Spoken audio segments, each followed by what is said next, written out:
Okay, so who is Ali Fathollahi? I'm a son of a two-star general of the Shah of Iran back in the 1970s era, and there was two kidnapping attempts on my life at two different cities, so I could no longer go to school. On January 6th of 1979, my father decided it's time to get me and my mother out of Iran and have us stay to go to school, for my mother to see me settle in for a couple of weeks and then return home. So we aborted a Iranian 1979, back in 1979, Iranian 747 jumbo jet that made weekly trips to Philadelphia Air Force Base to pick up M1 tanks. It was a cargo aircraft designed in Wichita, Kansas for the Shah. So because of my father's position, we took a 1 week vacation and aborted with 6 other civilians, total of 9 people with a crew of 4, and so-called bummed a ride, came to Madrid, Spain, refueling the aircraft and missed the departure time, and decided to spend the night there. During that night of staying in Madrid, a revolution occurred in Iran. So we were the last airplane that had left the borders of Iran prior to a revolution without knowing so. So now we are in Madrid, Spain. Aircraft is ordered to return back to base, but yet everybody aboard wanted to continue the mission. So the next day we all aborted this aircraft, not knowing what the captain was going to do. Total silence and intense. Well, when we saw the Atlantic Ocean and the airplane crossing the border, everybody hurrahed and high-fived and got excited that yes, we're going to live. So we landed at Philadelphia, and immediately we were pulled to customs. Through the interrogations and so forth, they gave us political asylum, refugee status, and welcome to America. With no support, no aid, with basically what we brought with us for a 1 week vacation. Well, it didn't last long. We lived in a 2-bedroom apartment with my brother attending Kent State University at the time for a period of 7 months, almost 8 months, and then decided to move to Portland, Oregon, where we had some friends that we found out owned some motels and were established. So we wanted to kind of be close to someone we knew. We hopped in a 1977 Chevy Caprice Classic driving from Canton, Ohio to Portland, Oregon, hauling our mattress and our box spring on top of the roof of the Caprice and hauling a U-Haul, just like Chevy Chase, going across America. Now that I'm having flashbacks, it's kind of funny. Started our new life in Portland, Oregon. I attended Lincoln High School in downtown Portland, enrolled in an ESL program to learn English. I caught and rode in a bus for the first time in my life. Because of my status in Iran, I was very sheltered. So I never got to be around public. I never got to attend any kind of normal gatherings. Very tight security. I had my own bodyguard and my own driver. Ever since I can think back, my playmates were soldiers and military, and my toys were real tanks and real helicopters and real F-4 Phantoms that I got to sit in and play in inside the hangars. So that life didn't exist when I moved here. And I was solo, now going to school. Well, in the ESL program, there was a young man a couple of years older than me. I was a freshman in high school, and he was a junior, named Jamal from Saudi Arabia. So in the back of the bus on the way home, he beat me up and took my wallet and basically ripped up my shirt and just made me look horrible. And I got dropped off at the bus stop, and nobody did anything, and nobody said anything, and I walked to the apartment that my father was staying at.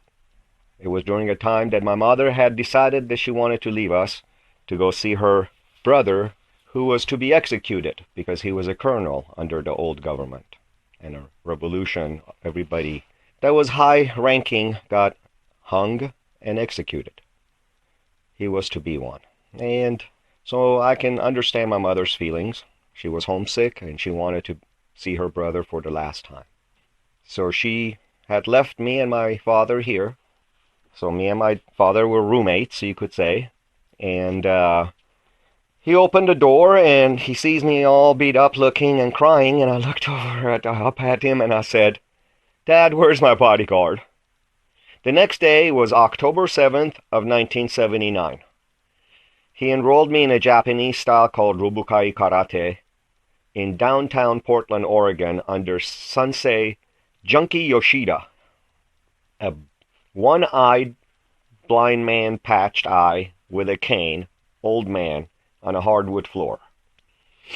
So I began learning self-defense and self-protection with the intent to survive. That was the beginning of my life and what God gave me. Changed me totally. Made me realize I don't need bodyguards. I don't need soldiers.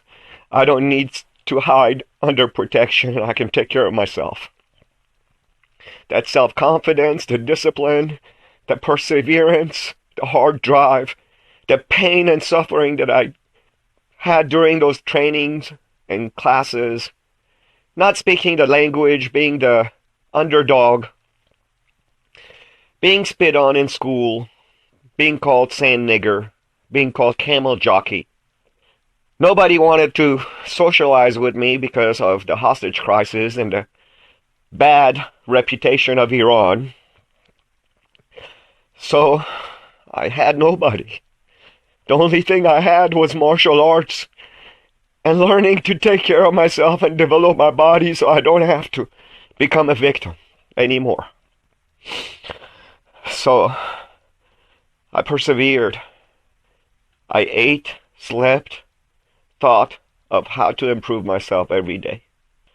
After school, I would go to the dojo and I would clean the floor, wipe the mirrors, and just sit there and stretch and watch the master beat the makiwara, hard wooden board with ropes around it, lift weights, do his Nautilus machines, and just watch and learn and just be there because I didn't speak English. Years went by. Well, 2.5 years to be exact in Portland, Oregon. And we migrated in 1981, latter part of it, to Kansas City. That style of martial arts no longer existed. So I enrolled in Shawnee Mission Northwest High School for 11th grade.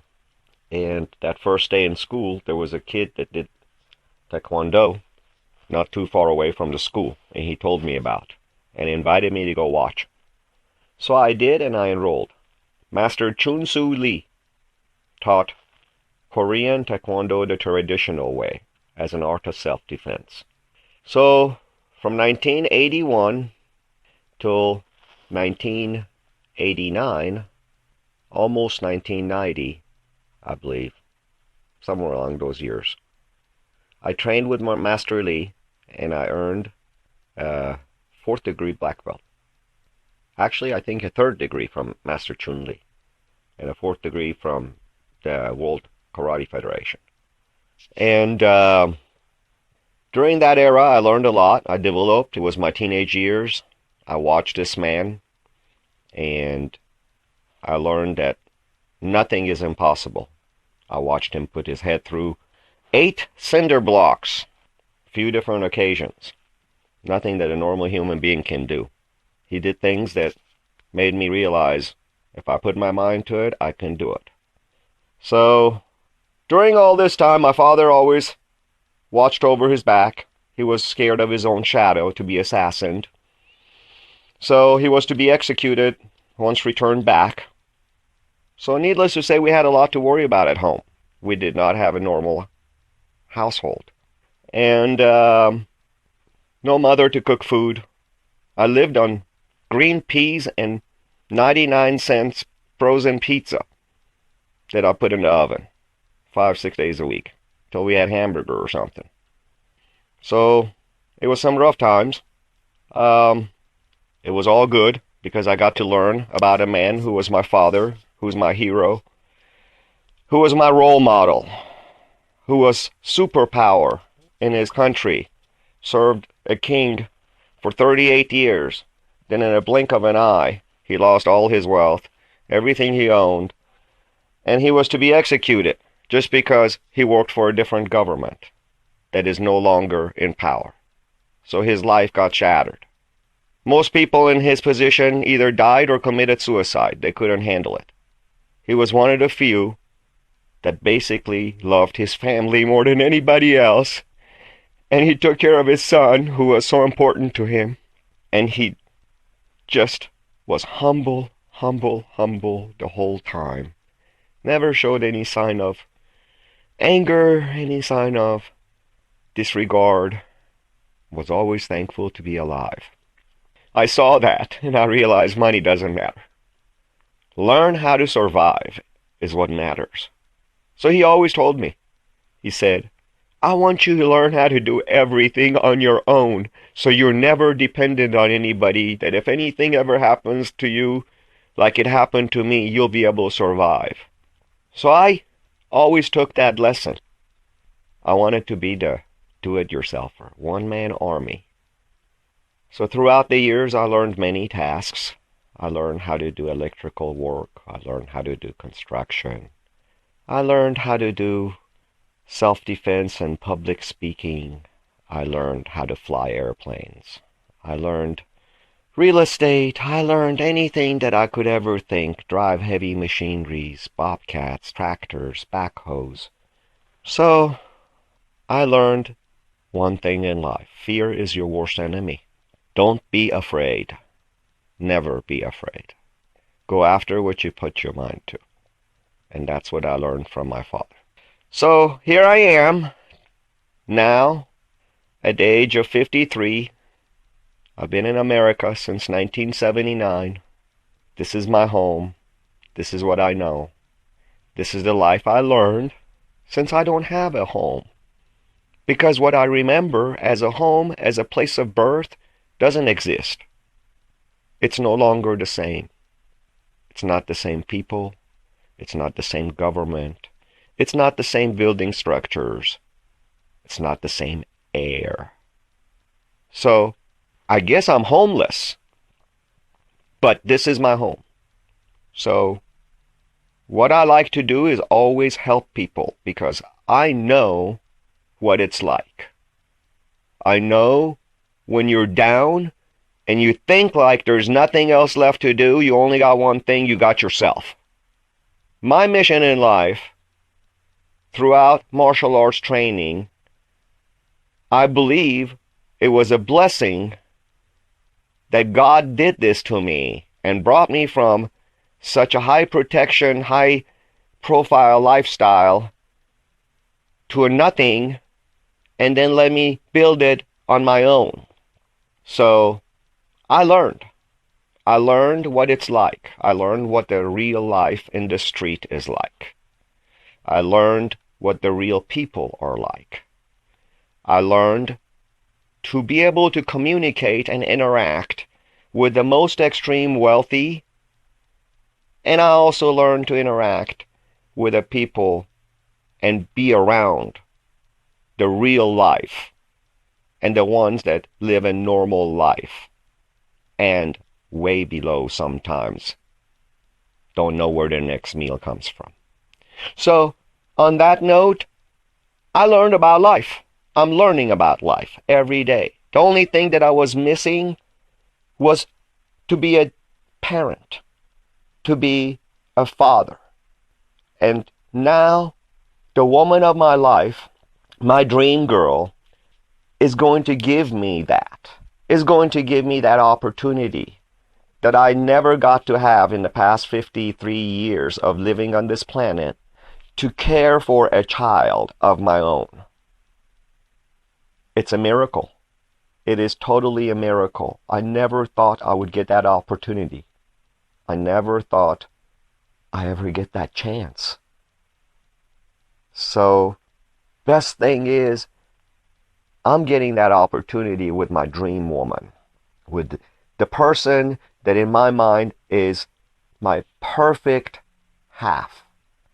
We're from opposite ends of the planet, but yet our mentality is very much alike. So I'm happy to be able to share my life and have my new story, my new chapter of my life from here forward. After 27 years of owning a martial arts studio and having had over 9,300 students in Johnson County, teaching since 1983 as a full-time martial arts instructor, being totally solo, spontaneous, and now I'm going to learn family. I'm going to learn group. I'm going to learn more about sharing. So thank you for your time. Hope to share the next chapter of my life with you.